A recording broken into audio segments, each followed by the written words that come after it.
Bien, aujourd'hui c'est reparti pour un nouveau tutoriel où nous allons créer un beignet, un gâteau.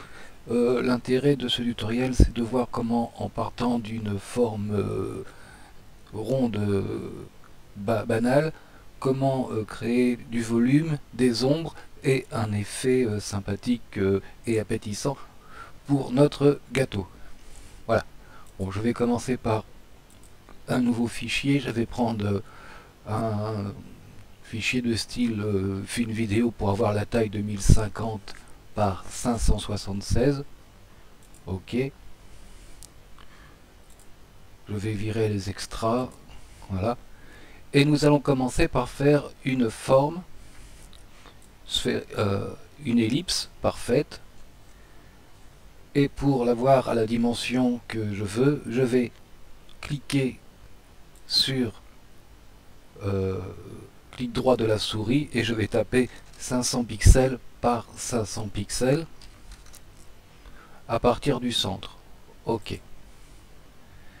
Mon ellipse, je ne veux pas qu'il y ait de contour, donc au niveau du contour, je vais le virer et je vais lui appliquer une couleur. Cette couleur, ce sera hashtag E 3 D 1 A B. Voilà, ça c'est l'adresse de cette couleur qui est un espèce de marron beige. L'intérêt de taper directement le code de la couleur, c'est que je peux le noter quelque part et retrouver exactement mon coloris. Et je fais OK. Donc j'ai donc une forme en ellipse, un cercle parfait. Je vais le pixeliser. Clic droit, pixeliser le calque.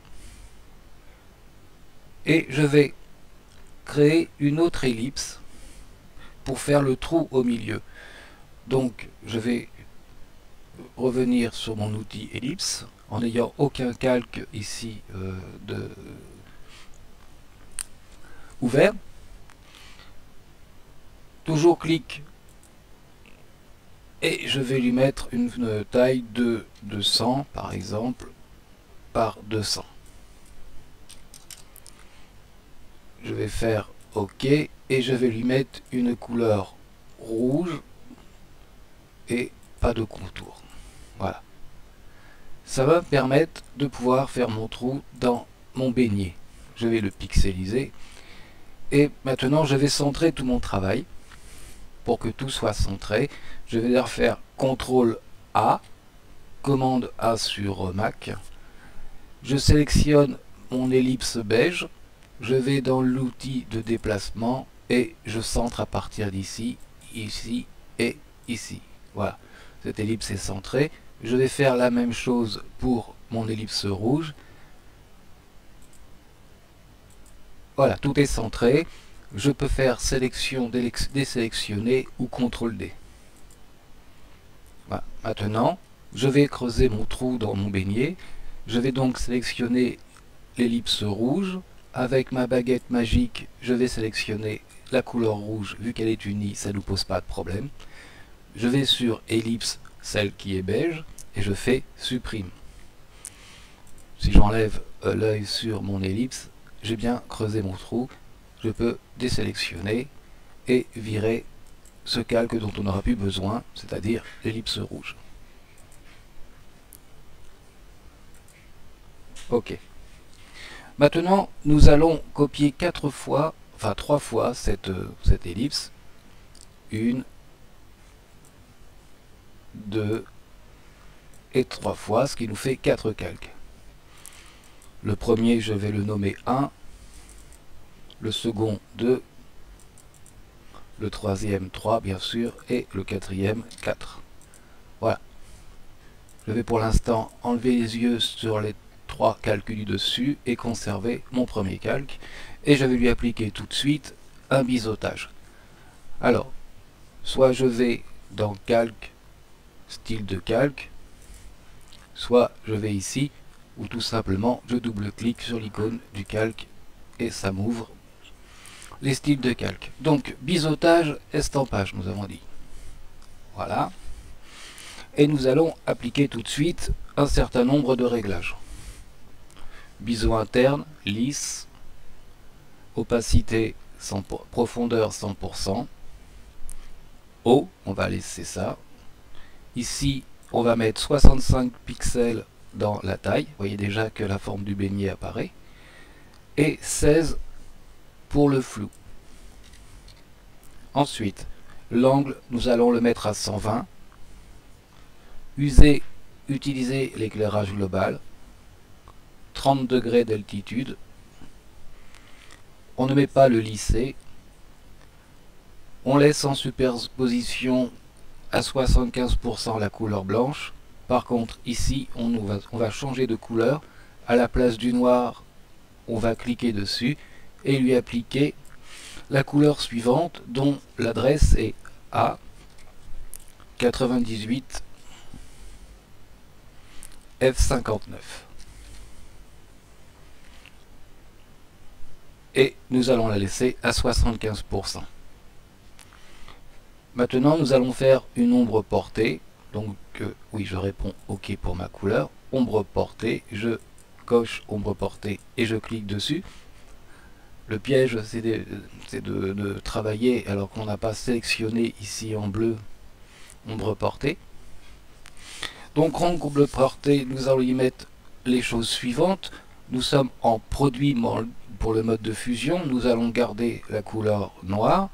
75% pour l'opacité. L'angle, on va le mettre à 80. La distance à 20 pixels. Le grossi à 0. Et la taille à 25 pixels. Et nous allons laisser comme ça pour le reste, c'est bon. Et je réponds OK. Vous voyez déjà que la forme de mon ellipse a bien changé, qu'un certain nombre d'ombres et de traces de clarté se sont installées, et qu'en plus j'ai une ombre portée qui est ici. Je vais aller travailler sur mon deuxième calque. Alors, ce deuxième calque, nous allons lui mettre, je double-clique pour ouvrir, je vais lui mettre une ombre interne, donc je clique sur ombre interne et je la sélectionne. Avec mode de fusion produit, mais nous allons changer la couleur pour mettre la couleur suivante, 533, 533, 416, 416. OK. Pour l'angle, nous allons mettre 120 degrés. Cocher utilisation, utiliser l'éclairage global. Distance 0. Maigri 0. Taille 7.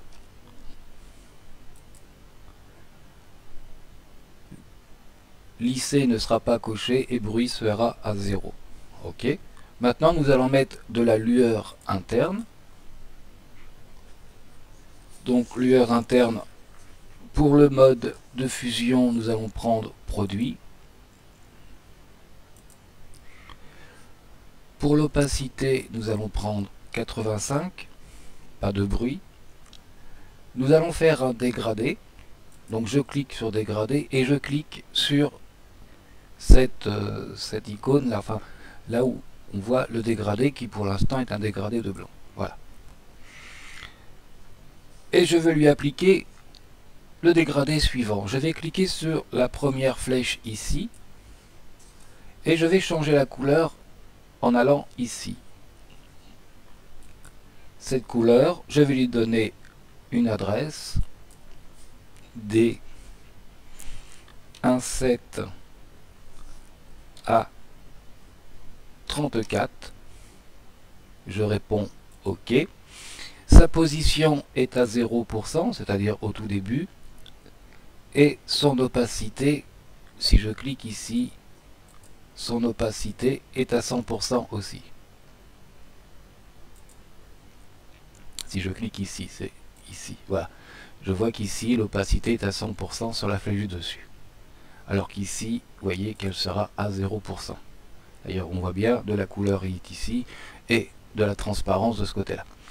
Donc je vais rajouter une deuxième couleur. Je clique ici n'importe où pour l'instant sur ma ligne de dégradé. Je clique sur la couleur qui se trouve sur la flèche ici.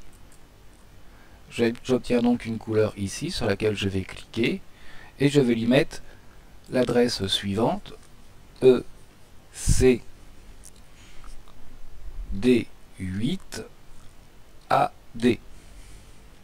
Et je réponds OK. Ce dégradé aura pour position 45%. Donc ici, je vais taper 45%. Et dernière couleur, ici, nous aurons donc une couleur qui est E0C09A. OK. Dernier petit réglage ici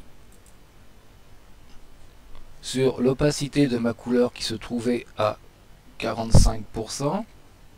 Je clique ici pour ajouter une flèche, je clique sur ça et mon opacité ne sera pas à 23 mais sera à 100%. Voilà, et ici l'opacité sera à 0%. Je réponds OK.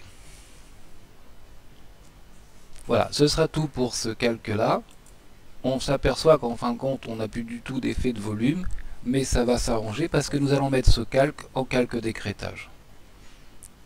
Alors, un calque d'écrêtage, je me mets sur la ligne séparative des deux calques, le 1 et le 2. J'appuie sur la touche Alt et je vois ce petit symbole avec le carré et la flèche descendante. Je clique, j'ai fait un calque d'écrêtage. Donc j'ai gardé mon volume du premier calque et j'ai rajouté ce que je venais de faire sur le deuxième calque avec la lueur interne et les ombres internes. Passons au calque 3.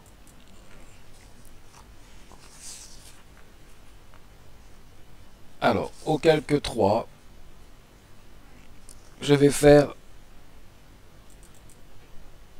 un biseautage estampage. Biseau interne, lisse, 100%, direction haut, 62% pour la taille, 0 en flou, 68 pour l'ombrage, l'angle de l'ombrage, 68, 64 pour l'élévation. Je ne veux pas utiliser l'éclairage global. Vous voyez que ça change tout. Ici, éclairage global. Là, pas d'éclairage global. Je vais changer le contour. Et je vais prendre celui-ci, demi-cercle. On va lisser. En superposition, la couleur blanche va devenir celle-ci. Donc, je vous donne l'adresse FFE 4BD.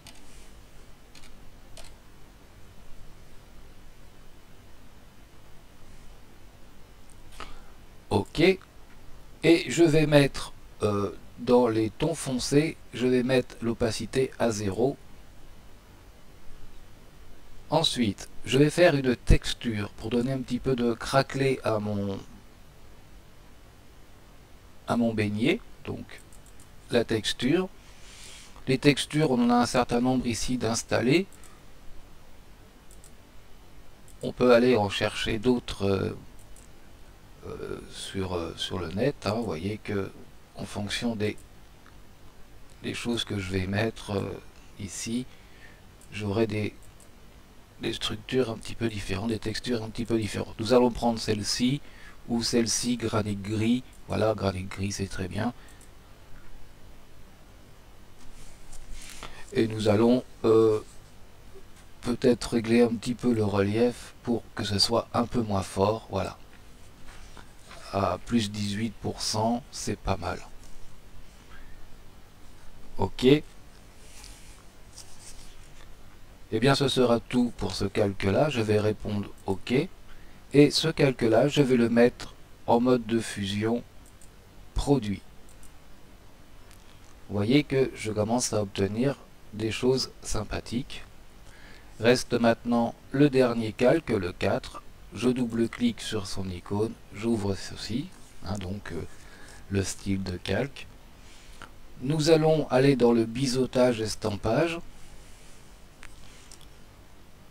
En biseautage, biseau interne toujours, lissé toujours, profondeur 100, toujours direction haut. Ici la taille, on va mettre 75. Le flou est à 0. L'angle est à 54. On ne veut pas utiliser l'éclairage global.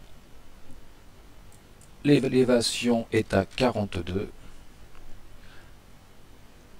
Le contour de l'ombre, alors ici je ne l'ai pas d'installer, mais je vais aller le chercher.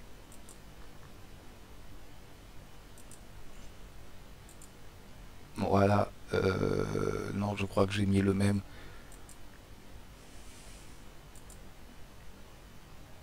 Contour 2, OK. Vous voyez, ça c'est la façon dont s'installent les ombres. Alors j'en ai un paquet parce que j'en ai téléchargé sur le net. Donc celui que je cherche...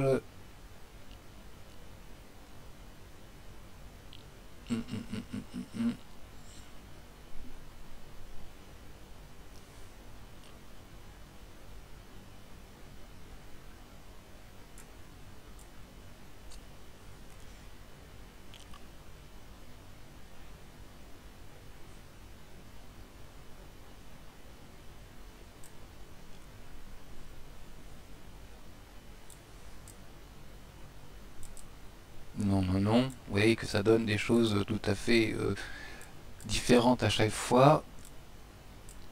Le problème, c'est que je trouve pas le bon.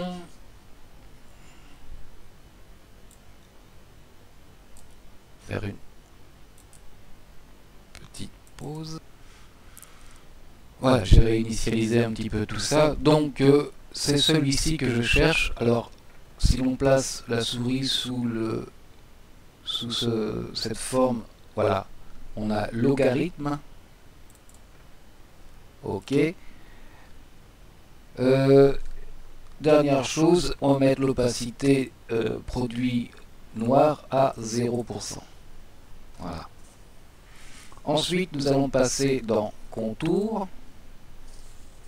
Alors, je prends mes notes parce que il faut suivre un petit peu tout ça, ce que j'ai noté. Donc, dans contour, je vais changer ici l'ombre, la forme de l'ombre, pour prendre demi-cercle. OK. Vous voyez que ça me met des couleurs, des clartés ici. Ensuite, je vais aller dans texture. Ah oui, alors, excusez-moi, à 40%. Voilà. Pour l'étendue. Texture. Et là, je vais choisir une texture un peu plus sombre.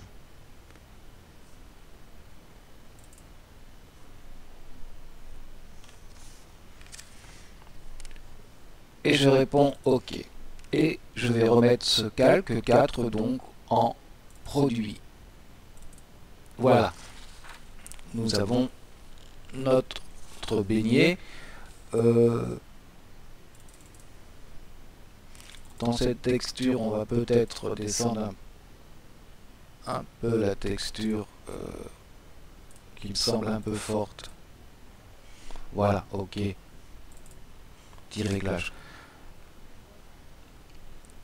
C'est parfait. Bon, maintenant nous allons ajouter quelques petites améliorations parce que il est un peu pas trop cuit notre machin. Et nous allons améliorer un peu tout ça. Nous allons prendre notre baguette magique et nous allons sélectionner autour et à l'intérieur du beignet. Faire sélection, intervertir. et créer un nouveau calque. Nous sommes toujours dans une sélection, nous faisons sélection, modifier la sélection, nous allons la contracter de 50 pixels, ok, et nous allons lui donner sélection, modifier, un contour progressif. Ok. Nous allons maintenant prendre une couleur marron foncé pour aller donner un petit peu de croustillant à notre beignet. Donc nous allons prendre la couleur suivante, 99 4 B 0 D. Ok. Nous allons prendre le pot de peinture et nous allons remplir notre calque avec le pot de peinture.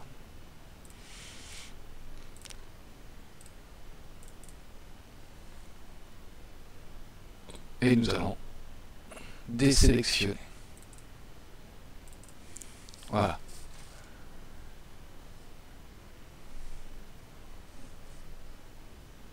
Je vais ensuite travailler un petit peu mes bords ici. Donc je refais. Alors, ce calque là, on peut voir à le mettre par exemple en produit. Et je vais faire un nouveau calque et je vais aller chercher une couleur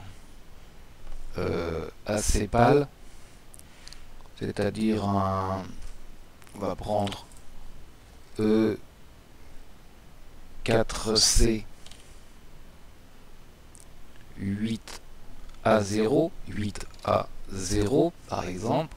Ok, je vais prendre mon pinceau, mais avant je vais retourner dans mon beignet et je vais resélectionner tout ça, sélection intervertir pour ne pas trop dépasser, revenir sur mon nouveau calque, prendre mon pinceau avec ma couleur pâle, aller chercher un pinceau humide,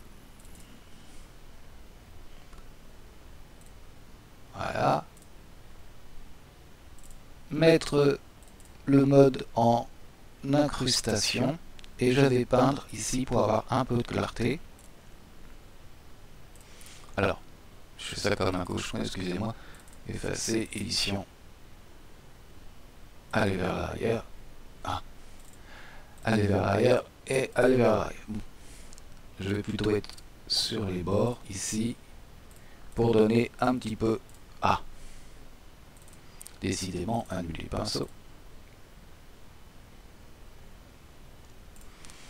Je vais mettre ce... Ah. Je n'étais pas sur le bon calque.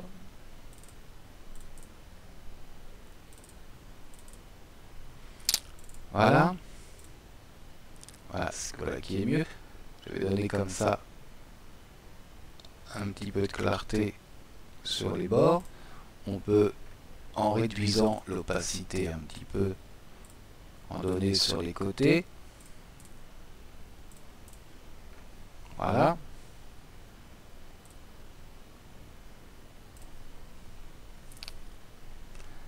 Et je vais mettre ce calque en incrustation, pas terrible, en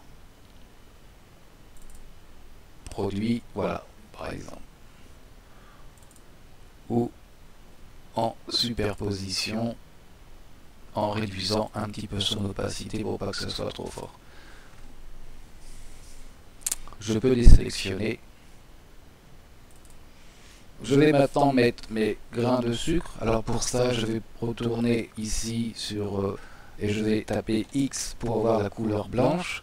Je vais avec mon pinceau, je vais aller dans Fenêtre et je vais aller chercher Forme. Forme, je vais sélectionner par exemple voilà celui-ci, hein, la taille 19 d'un pinceau sec. Je vais augmenter son pas. Voilà. Je vais transformer son arrondi en tapant 65. Je vais mettre de la dynamique de forme. Donc je clique sur dynamique de forme. Voilà. et je vais mettre de la diffusion pour avoir mes grains comme ça. Je retourne sur forme de la pointe, je vois mon pas et je vais diminuer un peu la taille. Voilà, c'est pas trop mal. Je peux prendre maintenant mon pinceau, un nouveau calque et je vais peindre mes grains de sucre. Alors, édition, annuler pinceau, ici j'étais à 42% d'opacité, je vais mettre à 100, ça sera mieux. Et je vais mettre ainsi des grains de sucre autour de mon beignet. Voilà. Ok. Je peux fermer ça. Je vais dans calque, style de calque.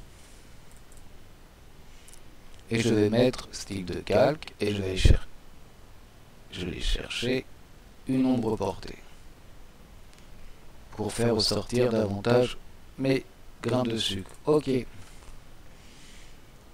Je vais enlever l'œil ici. Je vais créer un groupe de calques. Sélectionner tous les calques de mon beignet ici et les rentrer dans mon groupe de calques.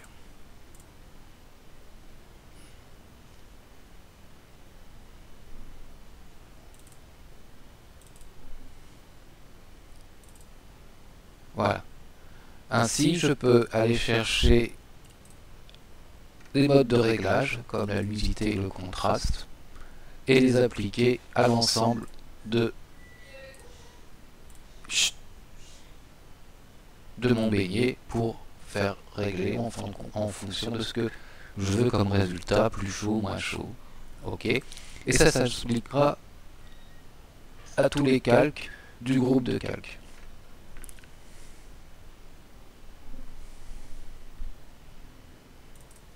Et si je ne veux pas que ça s'applique à mon calque d'arrière-plan, je fais un calque de décrétage pour mon calque de réglage, ce qui fait qu'il ne s'applique qu'au groupe. Voilà, nous avons fait ce beignet. C'est un peu long, mais ça donne un résultat assez sympathique. Je vous dis bon courage et à bientôt.